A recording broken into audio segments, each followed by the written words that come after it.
नमस्कार सर्वांना. आज आपण राजकीय आत्मचरित्रे स्वरूप आणि समीक्षा हे पुस्तकातील पहिला चॅप्टर आपण आज घेणार आहोत. हे अक्षरदान प्रकाशनचं हे पुस्तक आहे. याचं संपादन मोतीराम पौड यांनी केलेलं आहे. तर आपण आज बघूयात. पहिला आहे महाराष्ट्राचे समाजशास्त्रीय इतिहास, कृष्णा काठ. महावीर जोंधळे यांनी लेखन केलेलं आहे. तर आपण आता बघूयात. ज्येष्ठ पत्रकार रामभाऊ जोशी यांनी सांगितलेली एक गोष्ट आठवली. त्यावेळी महाराष्ट्राचे राज्यपाल होते श्रीप्रकाश. त्या दोघांचा मिळून शासकीय कामासाठी कोल्हापूर जिल्ह्याचा दौरा आखलेला होता. रस्त्यातच कऱ्हाड लागते. मातोश्री विठाका तेथेच राहत. आत्ताच्यासारखा अख्खा लवाजमा वर्षावर घेऊन जाण्याची पद्धत तेव्हा नव्हती. साधे भोळेपणा नडायचा. पण गोरगरीब जनतेशी असलेली जवळीक कायम राहावी म्हणून मंत्र्यांची बिऱ्हाड सहसा मतदारसंघातच ठेवण्याची पद्धत होती. कोल्हापूरकडे जाताना आईच्या पायाला स्पर्श करून जावे म्हणून यशवंतरावांनी विठाक्काला आपण आणि राज्यपाल जाता जाता येत असल्याचा निरोप पाठविला. घडले वेगळेच.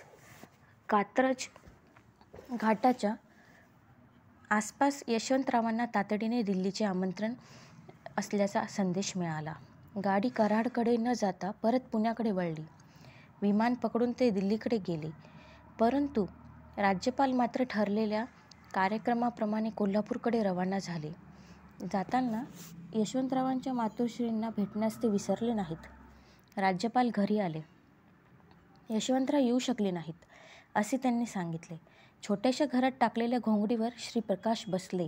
विठाक्काने गुळ शेंगदाण्याची वाटी समोर ठेवली. राज्यपालांनी ते खाल्ले. यशवंतरावांच्या मातोश्रींच्या पायांना स्पर्श केला. ते गाडीत बसण्यासाठी दरवाजा ओलांडत असतानाच विठाक्काने कमरेची चवली काढून राज्यपालांच्या हातावर ठेवली. श्रीप्रकाश थोडा वेळ गांगरले. त्यांनी आश्चर्याने चमत्कारिकरित्या पाहिले. सोबतच्या ज्येष्ठ व्यक्तींनी त्यांना हिंदीत सांगितले की आमच्याकडे येणाऱ्या पाहुण्याला रिकाम्या हाताने जाऊ देत नाहीत. घेण्यापेक्षा भरभरून देण्याची संस्कृती आजही खेड्यापाड्यात नांदते आहे. याचे द्योतक वरील घटनेत सापडते. विठाक्का म्हणजे संस्कार जननी, कष्ट तपस्विनी म्हणून महाराष्ट्राला यशवंतरावाच्या रूपाने एक सुसंस्कृत राजकारणी मिळाला. तशी ही चवलीची गोष्ट वरवर साधी वाटली तरी संस्कार प्रेरित. यशवंतरावांची जडणघडण जशा पद्धतीने झाली याचे दाखले कृष्णा काठ या आत्मचरित्रात वाचायला मिळतात. हाळव्या मनाच्या माणसाने लिहिलेले हे स्वतःविषयीचे पुस्तक महाराष्ट्रातील मातीचा घमघमाट दरवळत ठेवण्याचा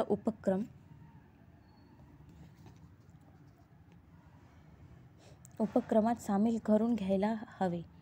भाषाशैलीच्या अंगाने त्यांनी वापरलेला शब्दनशब्द मराठी वाङ्मयाचा तौलनिक अभ्यास करताना कामी येतो. माणूस घडला कसा, घडतो कसा आणि आपल्याबरोबर इतरांनाही घडवतो कसा याचे अध्ययन कृष्णा काठ या आत्मचरित्र वाचन प्रक्रियेतून होत जाते. देव राष्ट्रे हे विठाक्काचे माहेर म्हणजेच यशवंतरावांचे आजोळ. कवी कुसुमाग्रज यांची कृष्णा काठी कुंडल आता पहिले उरले नाही ही कविता खूप आवडत असेच त्यांनीच सांगितले आहे. लहानपणीच कविता वाचनाचा छंद कसा जडला असावा या प्रश्नाचे उत्तर आपल्याला मातोश्रींच्या मूळ संस्काराशी जोडण्याची इच्छा होते. निरक्षर विठाक्का म्हणजे दुसरी बहिणाबाईच. त्यांना असलेली कविता करण्याचे वेड हेरले ते वेणुताईंनी. अर्थात ही घटना नंतर काळातली. यशवंतरावांचे वडील वारल्यानंतर आईने कष्ट करून कशा पद्धतीने घर सावरले याचे ओघवते चित्रण कृष्णा काठ मध्ये येऊन जाते. मूळ मुद्दा असा आहे की निरक्षर बाईला लागलेली शब्दांची ओढ ही तिच्या दुधाद्वारे यशवंतरावांच्यात आली असा एक धागा तर्काच्या आधाराने पकडला जाऊ शकतो. घर साकारले जात असतानाच नियतीने जेव्हा ते उद्ध्वस्त व्हायला लागते तेव्हा संस्काराने श्रीमंत असलेल्या मातोश्री म्हणतात, नका बाळांनो डगमगू, चंद्र सूर्यावरील जाईल ढगू. पहाटेच्या समयी जात्यावर बसल्या बसल्या नव्या नव्या ओव्या विठाक्का म्हणायच्या. असे सांगतात की यशवंतरावांनी विठाईला मुंबईत आणल्यानंतरही विठाईची गुणगुणायची सवय संपलेली नव्हती. विठ्ठल भक्तीवर पोसलेले मन शब्द लाली त्याबरोबर पिंगा घालायचे. हाच पिंगा यशवंतरावांना साहित्य, संस्कृती आणि समाज यांच्याशी घट्ट नाते सांगायला लावणारा ठरला. देवराष्ट्रीसारख्या 2000 वस्तींच्या गावात प्रत्यक्ष जाऊन त्यांचे आजोळीचे घर बघितल्यानंतर कौटुंबिक संस्कार आणि यशवंतरावांची जडणघडण याविषयीच्या जलरंगातील एक चित्र कृष्णाकाठचा वाचक म्हणून मनपटलावर चित्रित झाले.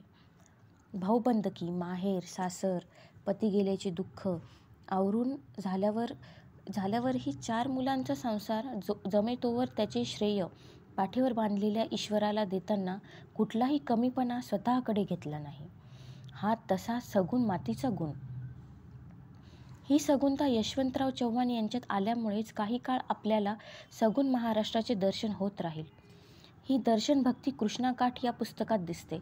मामाच्या गावची ओढ दुसऱ्या गावी असलेल्या भाच्यांना लागलेली असायची, तर देवराष्ट्रे या गावी भाच्यांना नियतीने मामाच्या गावात मामाच्या घराशेजारी आणून सोडलेले. कृष्णेच्या पाण्यावर याच काळात प्रेम कसे जडत गेले, नास्तिक असूनही सागरोबा, समुद्रेश्वर कशा पद्धतीने लहान वयातील मनाला साथ घालायचा याचे वर्णन वाचल्यानंतर त्यांच्या नितळ मनाची आपल्याला साक्ष पटायला लागते. पुरोगामित्व सिद्ध करण्यासाठी मोठ्या पदावर गेलेली माणसे आत्मचरित्रातून खोटे सांगायला लागतात.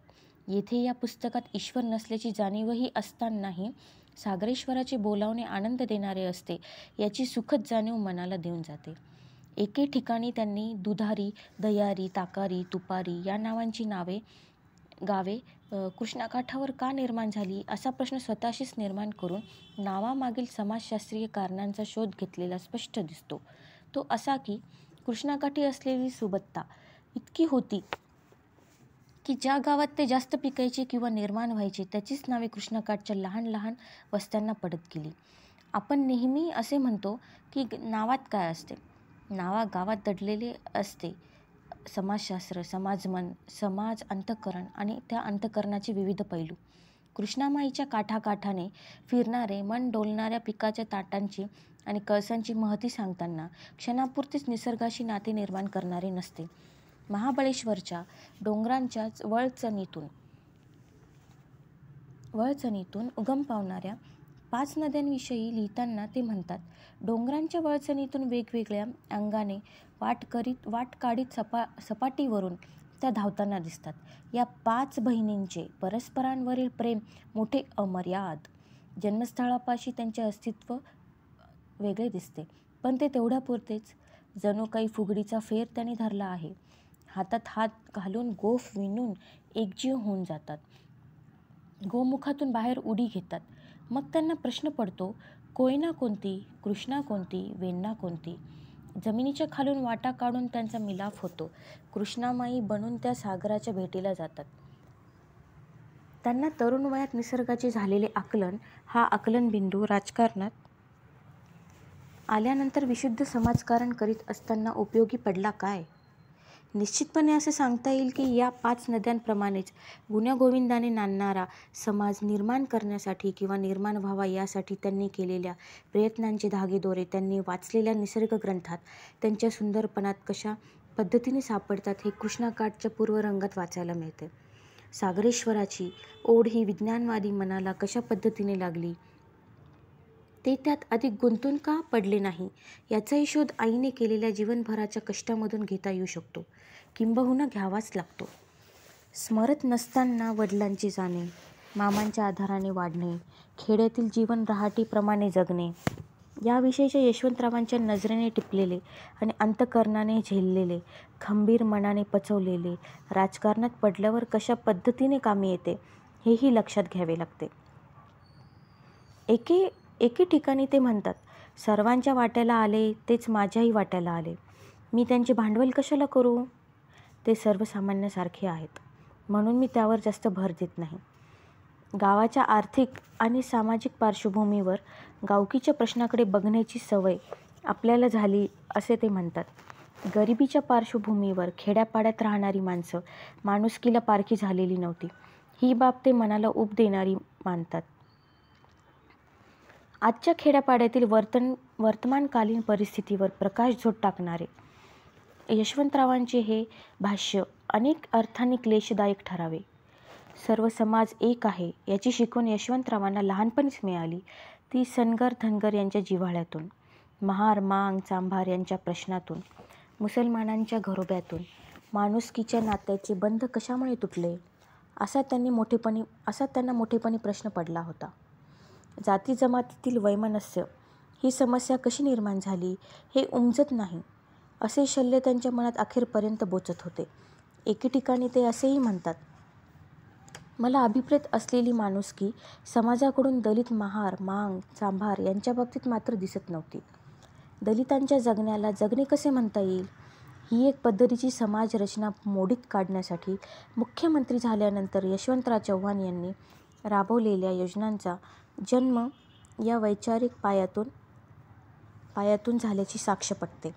जिरायती आणि कोरडवाहू शेतकऱ्यांविषयी, काबाड कष्ट करणाऱ्या शेतमजुरांविषयी यशवंतरावांचा जीव तिळतिळ तुटायचा. त्यांच्या मातोश्रींनी लिहिलेल्या एका जात्यावरील ओवीशी या तिळतिळ तुटण्याचा संबंध आहे. ओवी अशी आहे की, जात्या तू ईश्वरा नको मला जड जाऊ, तुझ्या मुखामध्ये घास घालते मनोभाऊ. ज्याला यश मिळत नाही, ज्याच्या चोचीत 4 दाणे जात नाहीत, अशांच्या चोचीत 4 दाणे घालण्याची क्षमता ईश्वरा तू माझ्यात निर्माण कर. काऊ चिऊला दाना भरवण्यासाठी दळत असताना मला कष्ट होऊ देऊ नये, हे जिवंत अनुभूती महाराष्ट्राचे नेतृत्व स्वतःकडे आल्यानंतर काम करण्यासाठी आधारभूत ठरली याची प्रचिती आपण घेतलेली आहे. सपान पडलं काय सांगू सपनाची मात, विठ्ठल रुक्मिणी उशाला उभी सारी रात. कराडहून पंढरीच्या वारीला जाणारी विठाई आणि तमाम महाराष्ट्रातील जनता जनार्दनाच्या सुखाशी नाळ जोडणाऱ्या यशवंतरावांच्या भक्तीत एकरूपता आली ती विठाईच्या संस्कारातूनच. या म्हणण्याला पुष्टी मिळते ती यशवंतरावांच्या जीवननिष्ठेतून. करवंदाच्या ओढीनं डोंगर कपारीत जाताना रामोशी गल्लीतील मुलांच्या संगतीत घालवलेल्या वेळेचे स्मरण त्यांना यासाठी होते की डोंगर चढण्याचा सराव रामोशांच्या पोरांमुळे झाला. कुशलतेने करवंदे तोडण्याची सवय त्यांच्यामुळे झाली. करवंदापेक्षाही रामोशांच्या पोरांच्या संगतीची चव आपल्याला वेगळीच वाटली. जातीपातीचे भूत मानगुटीवर फेकून द्यायचे असेल तर अशा पद्धतीनेच लहान वयात सोबत संगत घडायला हवी, याची शिकवण यशवंतरावांना 10व्या वर्षीच मिळाली. याचा पुरावा कृष्णाकाठमध्ये भरभरून सापडतो. अशा संगतीसाठी कधी सोनहिऱ्याची मदत होते, कधी नदीच्या पाण्याची, तर कधी वाऱ्यावर झुलणाऱ्या ज्वारीच्या ताटाची, तर कधी पोहण्यासाठी जमलेल्या सवंगड्यांची. शिकणे कशाला म्हणतात, घडणे कशाला म्हणतात, जीव जडणे कशाला म्हणतात याचे जिवंत चित्रण इंग्रजी शाळेत असतानाच कशा पद्धतीने होते याचे उत्कृष्ट चित्रण सखाराम म्हस्के व यशवंतराव यांच्या संवादातून विकसित होत जाते. खानापूर तालुक्यातील ढवळेश्वर गावचे बळवंतराव चव्हाण गाव सोडून देवराष्ट्रेत आले. एका प्रकरणात आजोबा सावकाराला जामीन राहिल्याने होता नव्हता तेवढा पैसा व जमीन जुमला घालवावा लागला. त्याचे दुःख कुरवळीत बसण्यापेक्षा अन्य मार्ग शोधण्याची गरज बळवंतरावांना वाटली.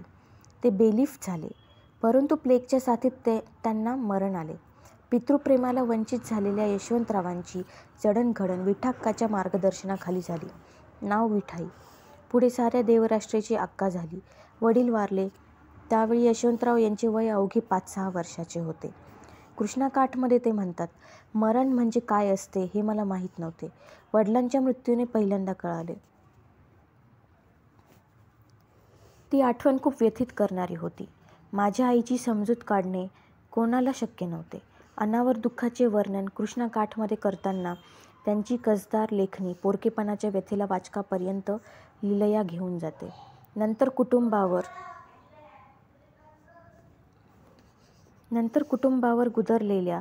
गुजरलेल्या एकेका प्रसंगातून बालपणी सोसलेल्या घडामोडींची एक साखळी नकळतपणे गुंफली जाते. उद्वेग, उपेक्षा यांचा लवलेश कुठल्याही शब्दात सापडत नाही. जे भोगावे लागले त्याच्याविषयी भावनाशील होऊन ते लिहित नाहीत. उलट मन कशा पद्धतीने अधिकाधिक समाजातील सुखदुःखाशी एकरूप होत गेले यावरचे भाष्य मात्र लक्षात घेण्यासारखे आहे. ते जाता जाता असे सांगून जातात की आपण परंपरेने ज्या जातीच्या भिंती ज्या जातीच्या भिंती अंतराने उभ्या करीत जातो त्याचे अस्तित्व मानायचे की नाही याची शिकवण कळत नकळतपणे होत असते. रामोशींच्या वस्तीजवळच असल्याने हळूहळू त्यांच्याशी सलगी झाली. खेळायला येणाऱ्या मुलांत मराठ्यांची, मुसलमानांची मुले असल्याने